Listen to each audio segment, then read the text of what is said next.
Vijayakumar artist அவர்கள் குடில் கட்டிவிட்டார். Hello friends, எல்லாருக்கும் வணக்கம். இன்றைக்கி பார்த்தீங்கன்னா நம்ம சாயமாத சர்ச்சோட குடியில் எப்படி செய்வது அப்படிங்கிறத பார்த்தீங்கன்னா விஜயகுமார் ஆர்டிஸ்ட்டை கேட்டுருவோம். அதோட ப்ளூ பிரிண்ட்டை பார்த்தீங்கன்னா அவங்க எக்ஸ்பிளைன் பண்ண போகிறாங்க. இப்போ ஒரு குடில் செய்கிறோம் அப்படின்னு சொன்னால் இதோடைய அளவுகள் ஒரு முறையாக வச்சுக்கிட்டால் நல்லாயிருக்கும். நம்ம சர்ச்சிங்கனால பெரிய சைஸாக வேணும். அப்போ 4 அடி அகலம் அப்படிங்கிறது நம்ம வச்சுக்கலாம். உயரம் 3.25 வச்சுருக்கோம். 45 இன்ச்சு, அவன் 48 இன்ச்சு அகலம். அதை மார்க் பண்ணி முடிச்சுட்டு அதை மிஷினில் நம்ம கட் பண்ணி எடுத்துக்கலாம். கட் பண்ணி எடுத்துக்கப்புறம் அந்த ஓரங்கள் கூட எட்ஜி டேப் போட்டுரும். இப்போ எட்ஜி டேப் போட்டினதுக்கப்புறம் அதை ஃபினிஷ் பண்ணி எடுக்கிறோம். அப்போ அது எல்லாத்தையும் சேர்த்து ஒன்றா சேர்த்து நம்ம ஸ்க்ரூ பண்ணி நிப்பாட்டிக்கலாம். அப்போ அது வீடோடைய ஷேப் அப்படியே வந்துடும். ஏன்னா உட்டன் ஒரு வீடு மாதிரி தான் நம்ம செய்கிறோம். கடைசியில் எல்லாத்தையும் அரேஞ்ச் பண்ணி பார்க்கும்போது ஒரு சின்ன வீடு மாதிரியே இருக்குது. எனக்கு நம்ம ஒரு சின்ன வீடு கட்டி கொடுத்தா ரொம்ப நல்லாயிருக்கும்னு நினைக்கிறேன். நீங்கள் என்ன சொல்கிறீங்க? இந்த வீடு உனக்கு இல்லைடா, சேசுபாலன் பிறக்க போகிறாங்கல்ல, கிறிஸ்மஸுக்காக நம்ம குடில்னு சொல்லுவோம் இல்லையா, அதுக்காக கட்டப்படுற வீடு இது. நீ விளையாட்டு பொருள் இல்லை, இது சேசுபாலன் பிறக்க போகிற ஒரு குடில். ஓஹோ, மாட்டுத்தொழுவம். கரெக்டா? மாட்டுத்தொழுவம் தான். இதுக்கு மேலே இன்னும் வைக்கோல் போடுறதா இருந்தால் போடலாம். இப்போ நம்ம இது எலிவேஷன் பார்த்தோன்னா உனக்கு ஒவ்வொரு கலரில் பண்ணியிருக்கிறோம். இதே மாதிரி நம்ம இதுக்கு மேலே என்ன வேணாலும் நம்ம ஆல்டர்னேட்டிவாக வேறு கலரிங் பண்ணிக்கலாம். இன்னும் கொஞ்ச நேரத்தில் பாரு முடியும் போது இப்போ ரெட் கலரில் தெரியுது என்ட்ரன்ஸ், அப்படியே உனக்கு டோட்டலாக மாறிடும். ஆமாம், அந்த இடத்துல ஒரு டப்பு வச்சுருங்களா, அது எதுக்காக பயன்படுத்த போகிறீங்க? டப்பை வேறு கவர் பண்ணிகிட்டு இருக்காங்க. டப்பா, அந்த டப்பு எதுக்குங்கிறத நீ வீடியோ கடைசி வரைக்கும் பாரு. அந்த முன்னமாரி எல்லாரும் சேர்ந்து குடியில் முடிக்கும்போது அதுக்கான விளக்கம் உனக்கு தெரியும். சரியா? ஓஹோ, சரி. நான் மட்டும் இல்லை, வீடியோ பார்க்குற எல்லாருமே கடைசி வரைக்கும் பார்ப்பாங்க. இப்போ நான் நம்ம ஃப்ரேம் பார்த்தீங்கன்னா ரெடி பண்ணியிருக்கோம். பின்னாடி பார்த்தீங்கன்னா பேக்ரவுண்ட் நிப்பாட்டேன். என்னாச்சு, நம்ம இளைஞர்கள்லாம் கம்பி கல்லை வச்சு உடச்சிட்டு இருக்காங்க.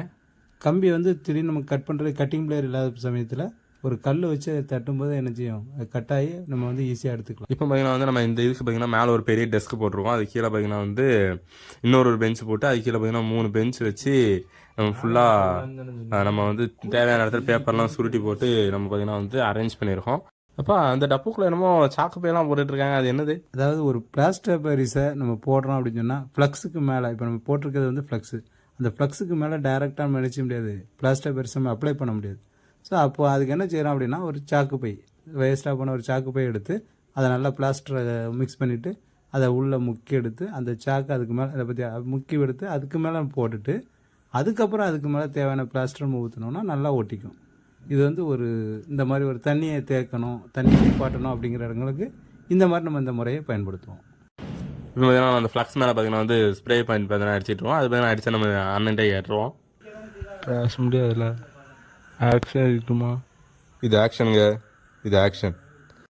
இங்கே தான் இப்படின்னுமா கொஞ்சம் சென்னை போட்டோமே சும்மா சில்லுன்னு பேசுவோம். இப்போ பார்த்தீங்கன்னா ஆர்டிஃபிஷியல் ஃபுல்லாக பார்த்தீங்கன்னா நம்ம வெட்டி பார்த்தீங்கன்னா ஒட்டிக்கிட்டு இருக்கோம். ஃபுல்லாக பார்த்தீங்கன்னா ஒரு பெரிய ஒரு ஹில் மாதிரியான ஒரு ஏரியா பார்த்தீங்கன்னா க்ரியேட் பண்ணிகிட்ருக்கோம். இதில் பார்த்தீங்கன்னா நம்ம க்ளூ ஸ்டிக் பார்த்தீங்கன்னா வச்சு ஓட்டிகிட்ருக்கோம். இதனால் கிட்டத்தட்ட எல்லாமே ஓரளவுக்கு ரெடி ஆகிடுச்சு. நம்ம ஃப்ளக்ஸை தூக்கி மாற்ற வேண்டியதான். பின்னாடி பார்த்தீங்கன்னா பேனர் மாதிரி ஆல்ரெடி சொன்ன முடியாது, அந்த ஃப்ளக்ஸ் பார்த்தீங்கன்னா ரெடி ஆகிட்டு இருக்கு. அந்த ஃப்ளக்ஸ் பார்த்தீங்கன்னா தூக்கி மாறிட்டுருக்கோம். சர்ச்சை இளைஞர்கள் பார்த்தீங்கன்னா நின்று செஞ்சிட்ருக்காங்க. நம்ம சர்ச்சுக்கு பார்த்தீங்கன்னா ட்ரீ வைக்கிறதுக்கு பார்த்தீங்கன்னா ட்ரீ எல்லாமே பார்த்தீங்கன்னா ரெடி பண்ணியாச்சு. ட்ரீ எல்லாமே மாட்டியாச்சு. இன்னும் தூக்கி வைக்க வேண்டியதான்.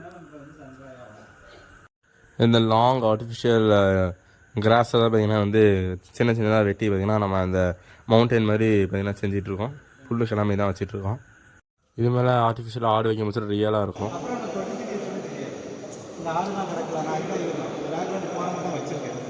தொட்டிலாம் வச்சிட்டோம்னா தெரியாது. அது வேணால் அந்த லாஸ்ட்டு லேசாக மடித்து அது அந்த லெவலுக்கு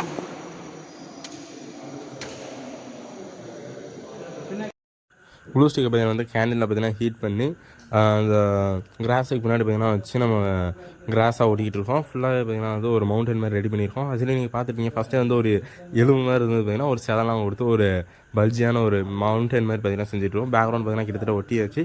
அப்புறம் பார்த்தீங்கன்னா நிறைய இடத்துல பார்த்தீங்கன்னா நம்ம இளைஞர்கள் தான் நின்று எல்லா வேலையும் பார்த்துட்ருக்காங்க. இவங்க இந்த இடத்துல வித்தியாசமாக மலை மாதிரி செஞ்சுட்ருக்காங்க. என்னென்னு எனக்கும் இது வரைக்கும் தெரில, வீடியோ கடைசியில் தான் தெரியும்னு நினைக்கிறேன்.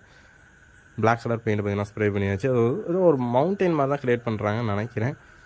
நீங்கள் வீடியோ கடைசி வரைக்கும் பாருங்கள். இந்த இவ்வளோ தூரம் வீடியோ பார்த்துருந்தீங்கன்னா லைக் பண்ணிடுங்க. உள்ளே பார்த்தீங்கன்னா லைட் செட் பண்ணுறதுக்கு தான் அண்ணன் ஏறி நிற்காங்க. உள்ளே பார்த்தீங்கன்னா ஃபுல்லாக அங்கங்கே லைட் செட் பண்ணிகிட்ருக்கோம். இப்போ பார்க்குற இந்த புல் பார்த்திங்கன்னா வந்து இன்னும் கொஞ்சம் ஒரு அழகு சேர்க்கும். இந்த பார்த்திங்கன்னா வந்து ஒயரிங்லாம் பண்ணியாச்சு. இப்போ பார்த்திங்கன்னா வந்து இன்னும் கொஞ்சம் அழகாக எல்லா பக்கமும் ட்ரீஸ் பின்னாடி வச்சுருக்கோம். பின்னாடி பார்த்தீங்கன்னா ட்ரீஸ் கொண்டு வந்து நிப்பாட்டியிருக்கோம். சின்ன சின்ன ட்ரீஸ், கிறிஸ்மஸ் ட்ரீ சின்ன சின்னதெல்லாம் வச்சுருக்கோம். இது பார்த்திங்கன்னா ஒரு காலைல ஒரு 11 மணிக்கு ஆரம்பிச்சிது. இது பார்த்தீங்கன்னா ஃபுல் அண்ட் ஃபுல் இளைஞர்கள் தான் பார்த்திங்கன்னா நின்னாங்க.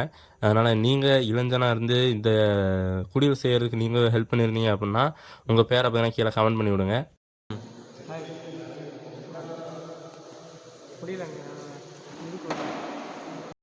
இது முடிஞ்சு வீட்டுக்கு வர பார்த்தீங்கன்னா கிட்டத்தட்ட 2 மணி ஆயிடுச்சு. எஸ், நான் பார்த்தீங்கன்னா ஏன் சார்பா எஸ் சொல்லிட்டேன். நீங்கள் ஒருவேளை இந்த வீடியோ பார்த்துட்ருக்கீங்க, நீங்கள் இந்த வீடியோவில் இருக்கீங்க அப்படின்னா கீழே கமெண்டில் எஸ்ன்னு போடுங்க. இப்போ பார்த்தீங்கன்னா உள்ள லைட் ஃபுல்லாக செட் பண்ணியாச்சு.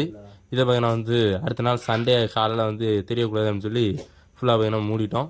இப்போ பார்த்தீங்கன்னா வந்து நம்ம சுருப்பெல்லாம் வச்சு லைட்லாம் போட்டாச்சு. இப்போ பார்த்தீங்கன்னா வந்து அந்த குடில் மேலே பார்த்தீங்கன்னா நம்ம பழைய அந்த குடிலுக்கு மேலே போடுறது வந்து பார்த்திங்கன்னா சுக்குநாரி புல்லுன்னு சொல்லுவாங்க. ஒரு சில ஏரியாவில் பார்த்திங்கன்னா நம்ம சூந்து புல்லுன்னு சொல்லுவோம் இல்லையா, அந்த புல். உங்கள் ஏரியாவில் அது என்ன பேருங்கிறது உனக்கு தெரியுமாடா?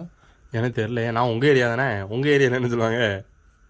இங்கே சுக்குநாரி புல்லுன்னு சொல்லுவாங்க. அதே தான் இப்போ எங்கள் ஊர்லேயும். ஒவ்வொருத்தருக்கும் வேறு ஏதாவது பேர் இருந்தால் அந்த பேரை சொல்லுங்கள் அப்படின்னு சொல்லு நீ.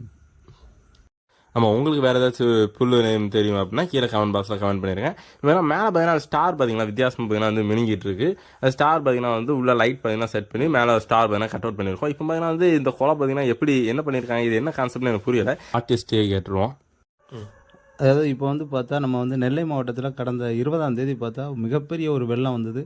அந்த வெள்ளத்தை நம்மளும் நேரடியாக பார்வையிட்டேங்கிற முறையில் நம்ம வந்து பேசுகிறேன். அதாவது கலெக்டரேட் வந்து ஃபஸ்ட்டு ஃப்ளோர் முங்கி போகக்கூடிய அளவுக்கு தண்ணி போச்சு.